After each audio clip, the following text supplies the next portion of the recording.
I just want to hear your story. Yeah. So tell me, you said you had a lot of doors, a lot of things that just kind of came your way. So tell me mostly what made you think about real estate, and then just tell me how all that happened. Okay.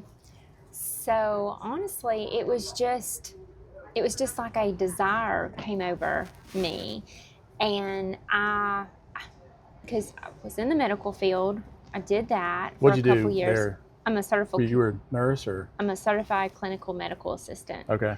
And so I was doing that, and then it was like we weren't having any family time, and so we decided that I was just going to pretty much stay home with Addie. Yeah. And I was okay with that. You know, that was okay. It was just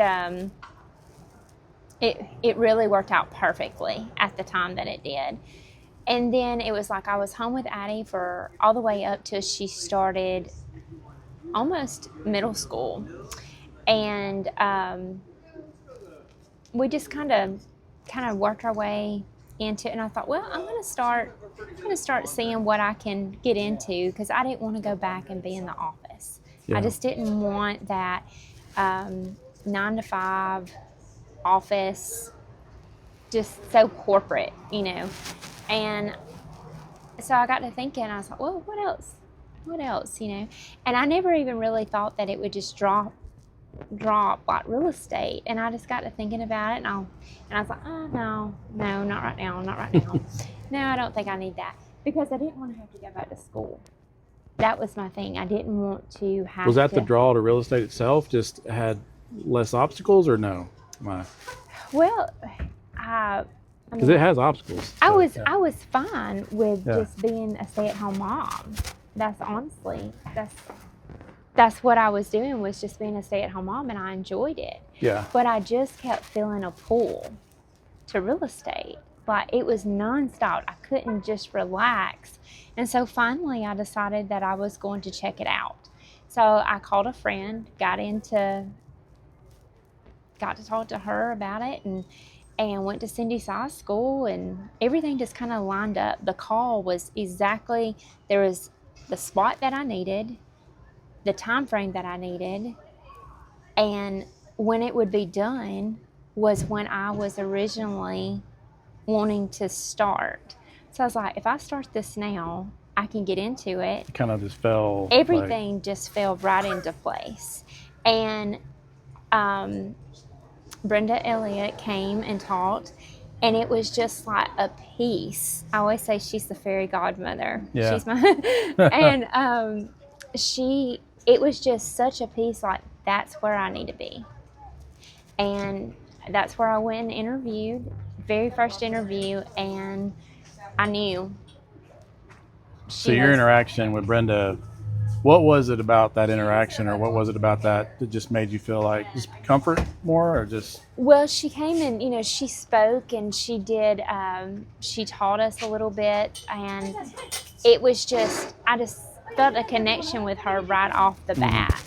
And just the way she interacted and her knowledge, it was just, I just had a peace. You just kind of knew. I knew. It was, I went home and I told my husband, I said, well, I know where I'm going, and I don't have to interview with anybody else. I just knew that's awesome. where I was going to be. And honestly, it's been perfect. Yeah. So, And you've been doing that now. You're going on 3 years. Correct. Now, so that's just one of those stories where, I mean, to me, it's like, it. You know, I was talking to you yesterday about this. It reminds me of my story and how I got here. I didn't plan that. Yeah. There's no way, you know. So that's kind of how you guys take it too. Like, you didn't wake up one day and go, okay, I think I'm gonna be a real estate agent, but only at this time. Like, all those things had to have already kind of been right. Well, I mean, you know, I needed to pick up Addie at a certain time. I needed to make sure I was home at a certain time. Everything just lined up correctly. Yeah. And then also where the school was, and and the time frame and the one spot left open. It was just like... Now tell me about that. What was the one spot? Like a training? So they had classes and they have spots of how many people can be in a class. So it's like this beam of light, just on this chair. That's honestly how it felt. Your name tag's already there. And you know, my thing was, like all the studying, all the late night studying, all the, you know, the time frame of trying to do this and that and organize everything. And for me, I don't just jump into something. I have to have clarity and peace about it. And it honestly felt like that was exactly where I needed to be. And I was like, Lord, you sent me here. You've opened these doors for me to be here. I'm going to trust you to help me pass all of these tests. Because that's probably scary too. I mean, I know like in our industry too, we have to be licensed. You have to go through these steps. Then there's the big exam. Yes. And it'll even tell you, like in the prerequisite courses you take, they'll give you these really encouraging stats about, you know, 2 out of 3 that take it the first time fail it. Like, oh yeah, thanks. I'll just keep going. But so yeah, there obviously there was probably some feeling like, am I doing the right thing even then? But you have to have the faith that you just felt it. So. Yeah, I honestly had a peace about it, and I went with it, and I thought to myself, you know, God doesn't lead you to something to have you fail. That's right. And I felt like he put me there, and honestly, with how many transactions that I have closed and all the wonderful people I have met and getting to serve people and just having the family connections and the people that I have gotten to just love. All my clients. I mean, they're just amazing. And I get to see their families growing.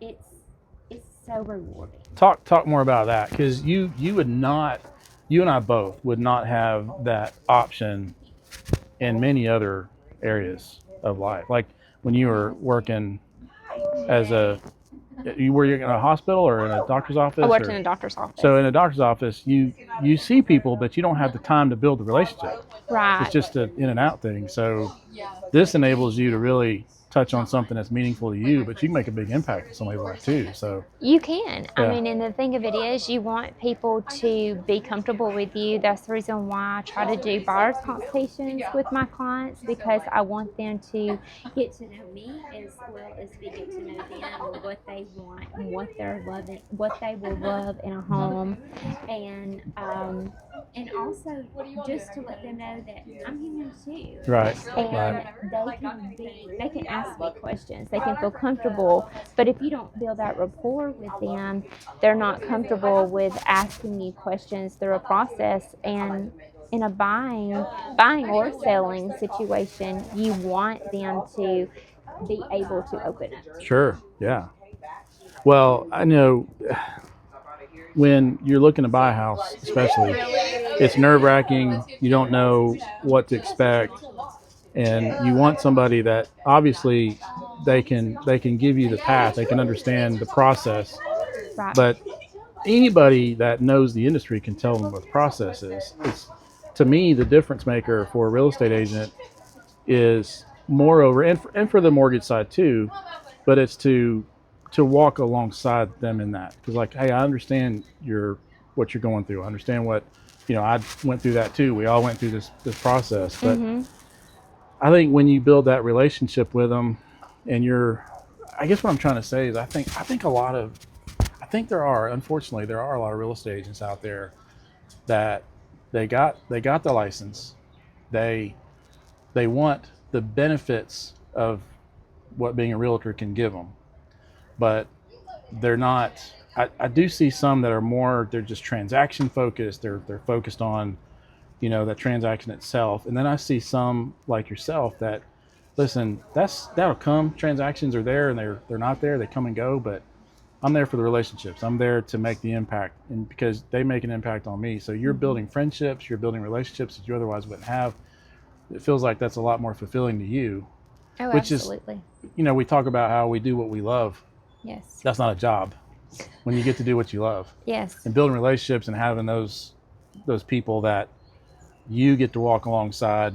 I think there are a lot of people out there that probably on the fence because they don't feel like there's enough value in a real estate agent, because they probably see that transaction piece. They see that they're going to think I'm dumb. They don't, whatever. So, Well, a lot of people see the just solds, under contract.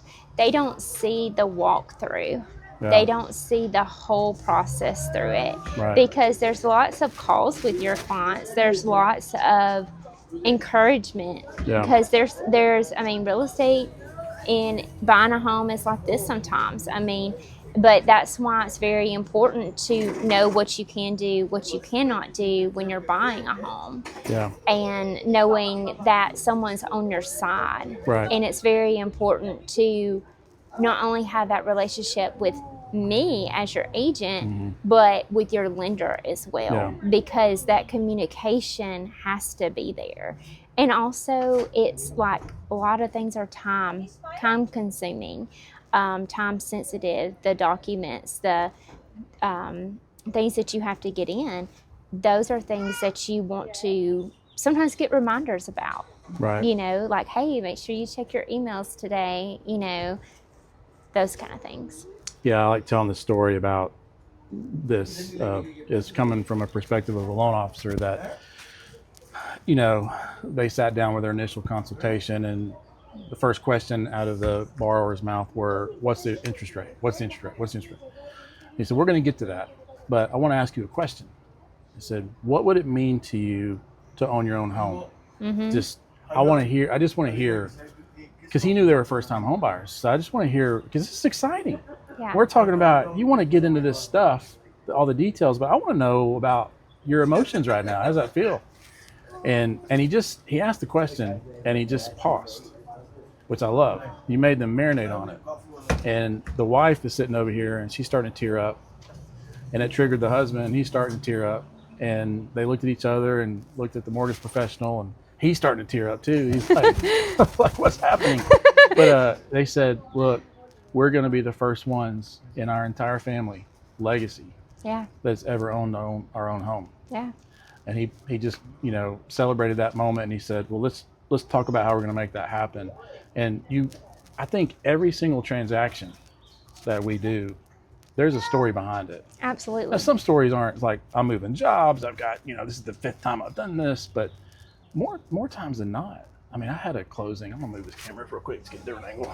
Okay. There was a time, I don't know if it's gonna look good or not, but there was a time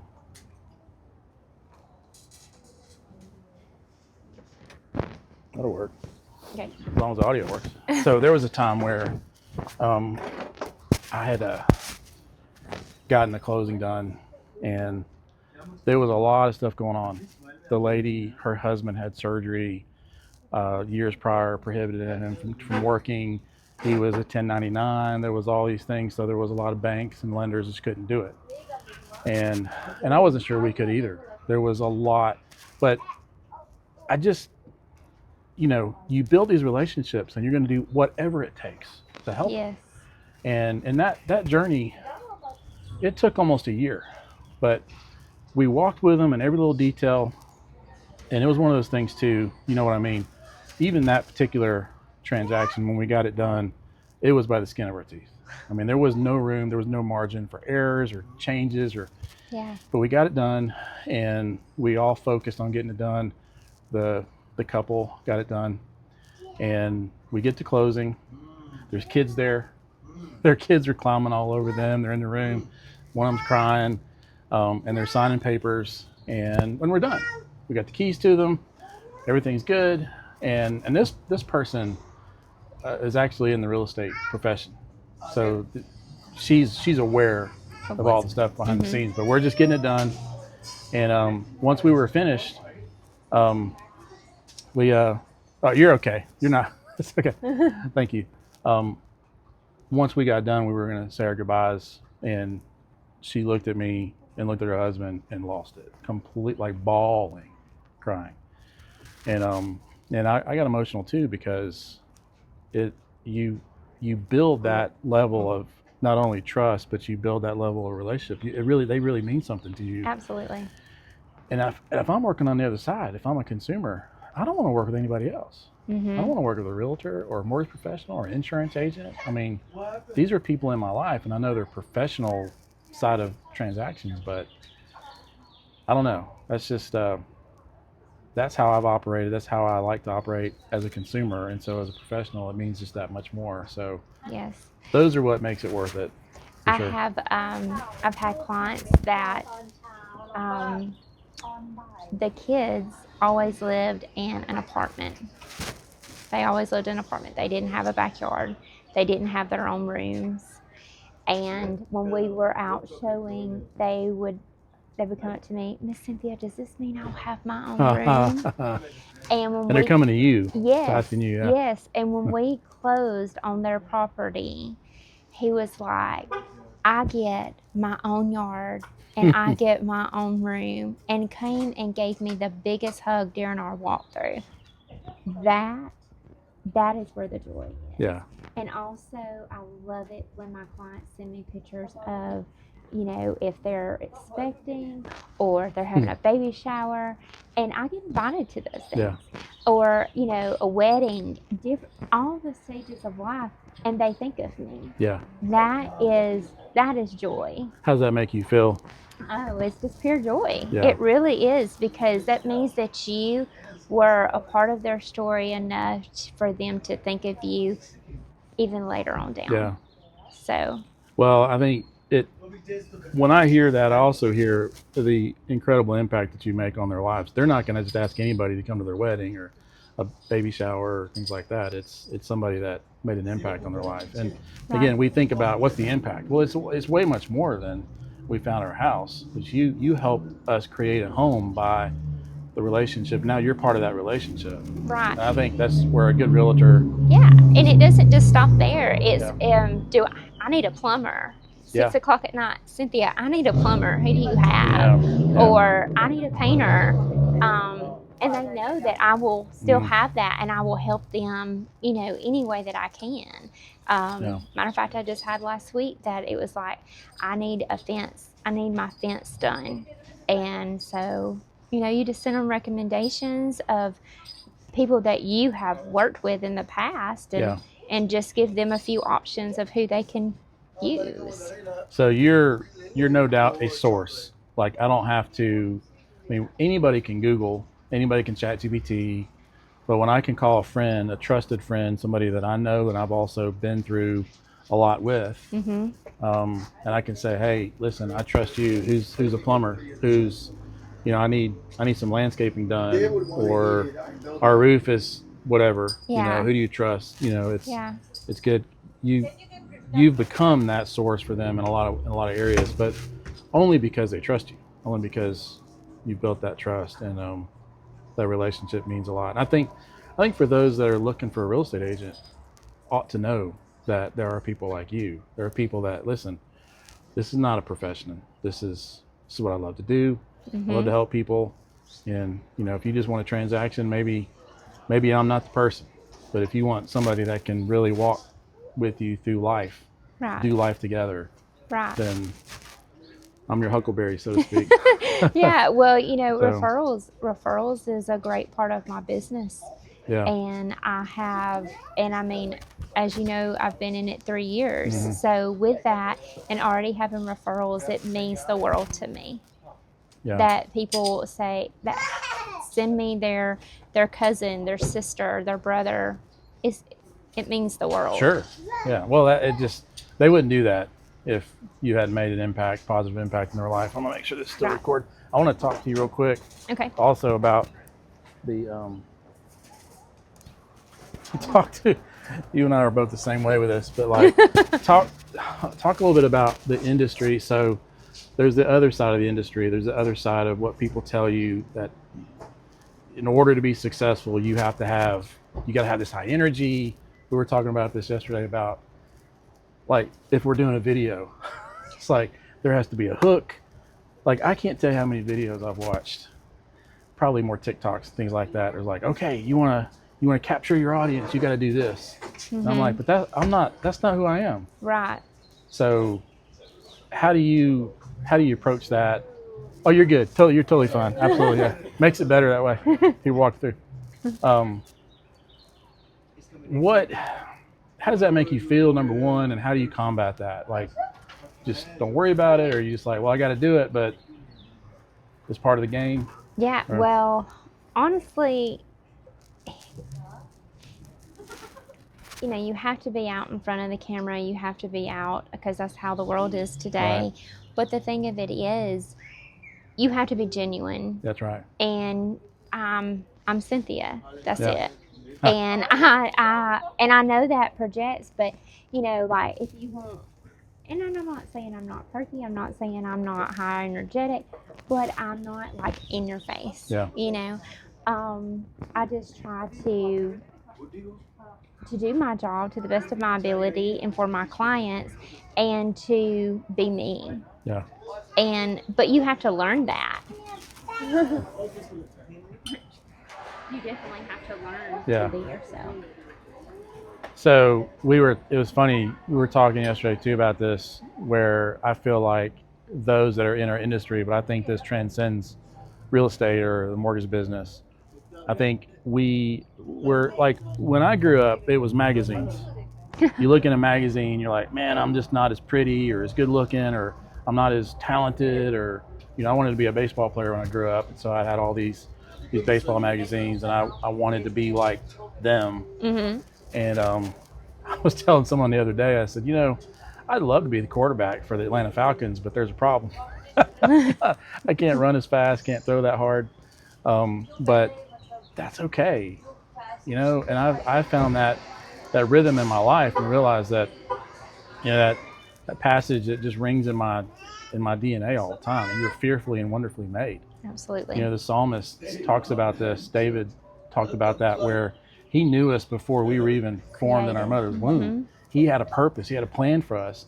And yet we're looking at magazines or TikTok or Instagram or whatever, trying to figure out how can we be something else, when God made us for a specific purpose that only we could carry out. Mm-hmm. And so I don't know if you want to talk about that, but I mean, certainly for me, I don't try to be, there's probably some loan officers and people in the mortgage business that are probably better at what they do than I do. I'm not afraid of that. I'm not afraid to say that.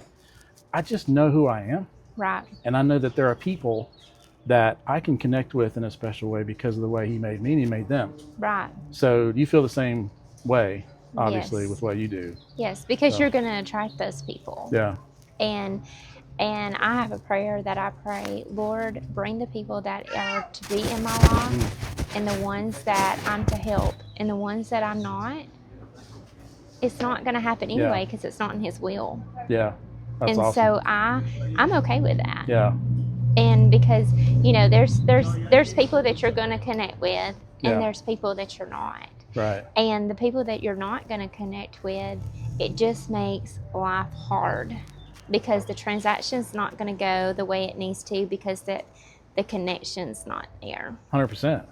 Mm-hmm. Yeah. I mean, to me, that's more important than the, you know, a transaction per se. Absolutely. It's to me, let's see if I can see it.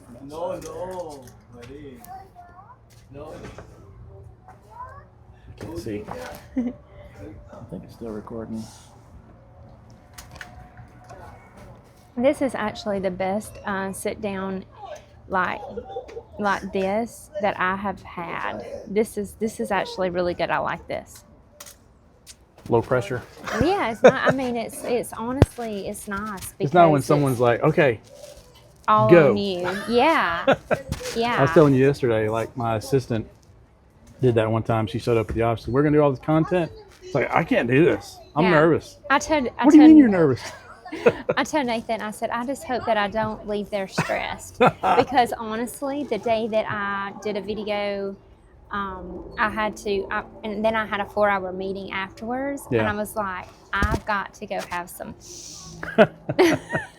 You know, so really good friend of mine and one of our loan officers, Lisa Arugio, she's extremely knowledgeable about loans. I mean, she's educated herself and taking advantage of all the resources that we have. And she's one of the best loan specialists, mortgage specialists that I know, and she's got a big Instagram following, TikTok following. She does a lot of live events, and a lot of times I'll just be on the TikTok, and I'm learning from their conversations. And I texted her one night. I said, hey, can I just, or I called her. I said, can I just be like your assistant on one of the, like, because you're fielding all these questions, and I could, like, you know, Bob from Wyoming's calling in, and he's got a question about FHA. And anyway, so, but she bills herself out as this big introvert. And I'll give her a hard time and say, you know, you're the most extroverted introvert I've ever known. But we talked about this years ago, and it's true, because I'm an introvert too, and I can resonate with this. It's not that I can't be social or I can't do videos or whatever. Right. But it wears me out.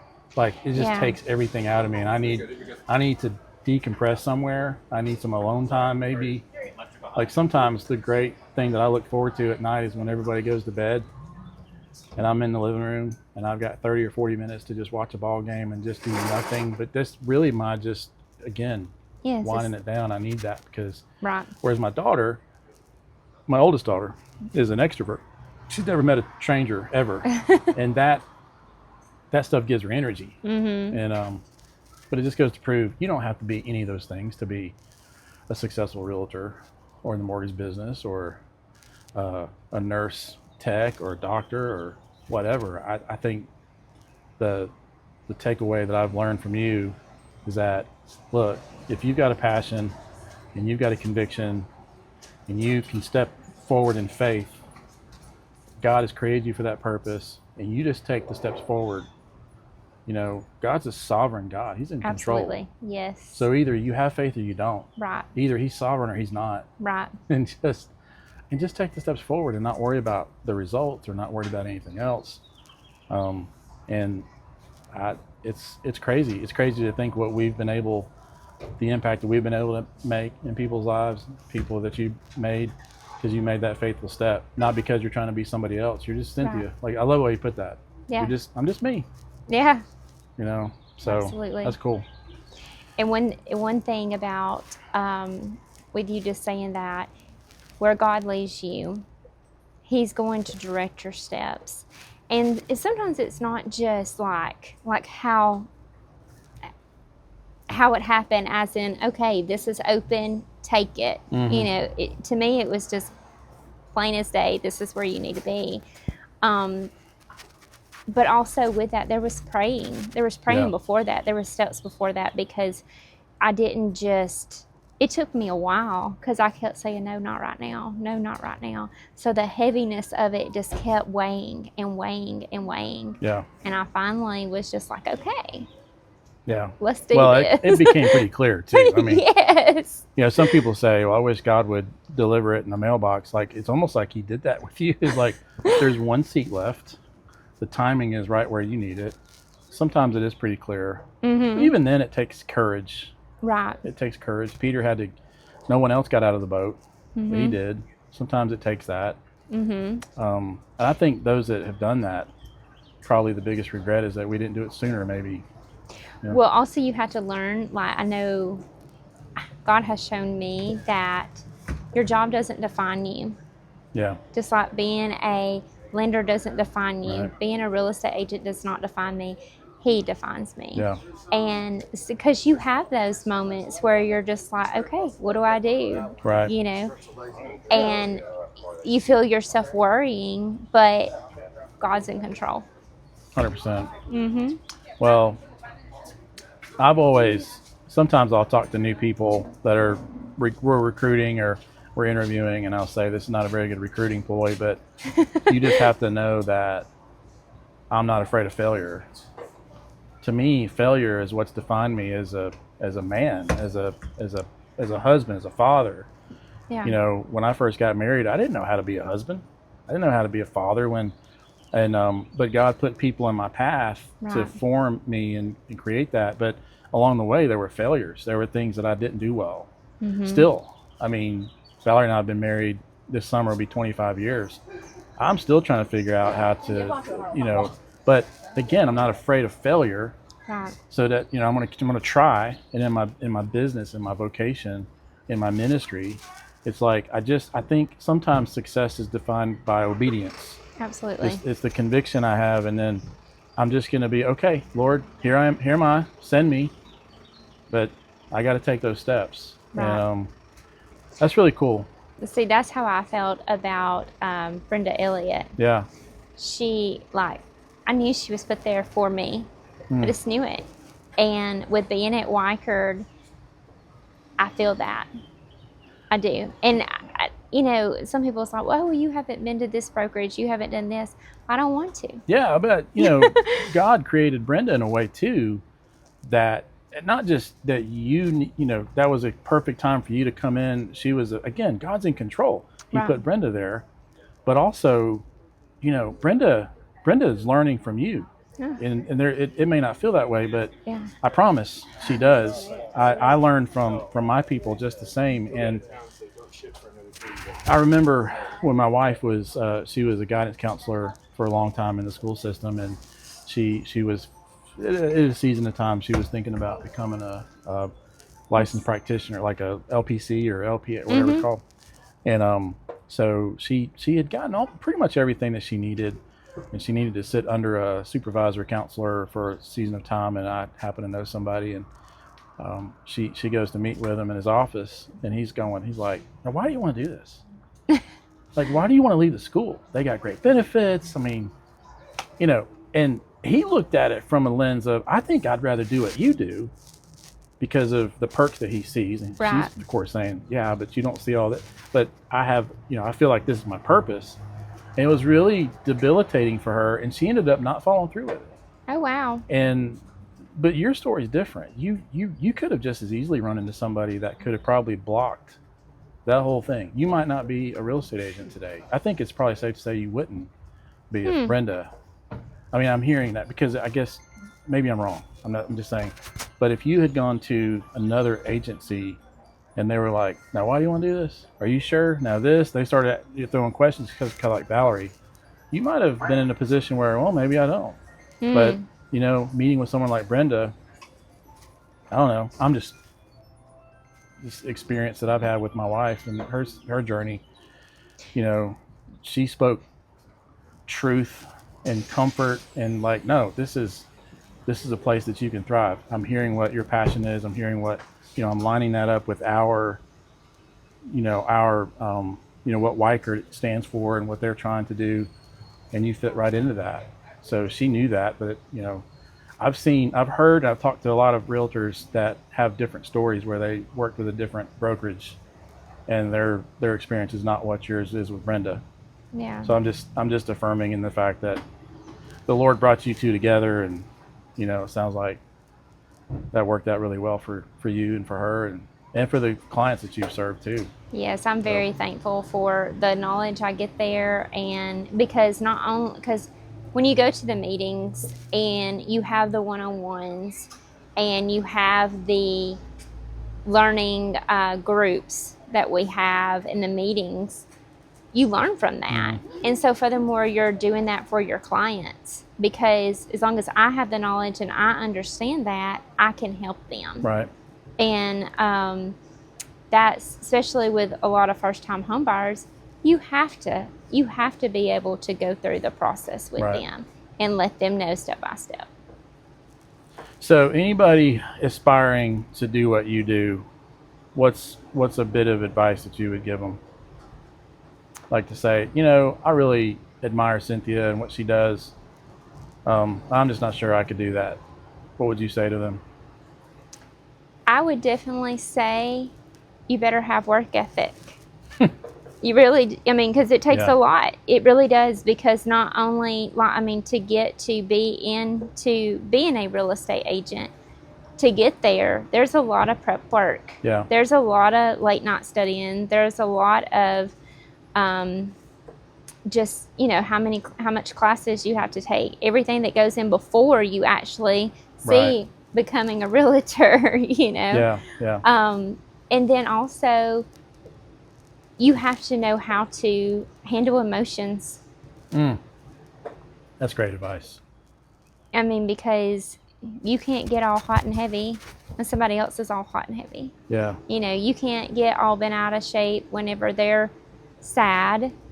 You've got to be able to help your clients fix it, show them the way to fix it, and make a solution. But you're for also them. you're the calm in their chaos sometimes. Yes, absolutely. If you match that chaos, then all you have is chaos. probably not very good. That's you know, right. you probably heard me say this, but I love Patrick Lencioni. He's a business coach, and he has this team player philosophy where he calls it humble, hungry, smart. And I've turned that into a leadership battle cry and also part of our culture. We literally hire to that because it's, in my view, the greatest of leaders. You don't see it very often, but I believe the best characteristic of a leader is humility. I'd quote this, C.S. Lewis once was quoted, humility is not thinking less of yourself, it's just thinking less often of yourself. You make others around you better, you know, and I hear that out of you. You no doubt make Weichert better. You make those that are around you better because you're thinking of them much more often. You're emotionally tied to them. It's not, again, I'm not just trying to create a, you know, try to be salesman of the year or whatever, but obviously you're very successful, and your success, I think, is coming from that humility that you put your clients first in that regard. And the hungry part you mentioned too is that's just, I'm trying to get better. I'm improving. I'm coachable. I work hard. Like you said, you have the work ethic. Yes. And then the smart part of that, humble, hungry, smart, is really about more emotional intelligence and just having the wherewithal, reading the room. Not everybody's got that. And like you said, you got someone that they're you know, all sorts of emotions, and you have to counter that in a way that's tactful. So it sounds like you just kind of fit that. You remind me of that humble, hungry, smart thing, because I believe that's probably why you're successful, and I believe that embodies a lot of success in a lot of different areas, you know. So that's really neat. So well, I appreciate that.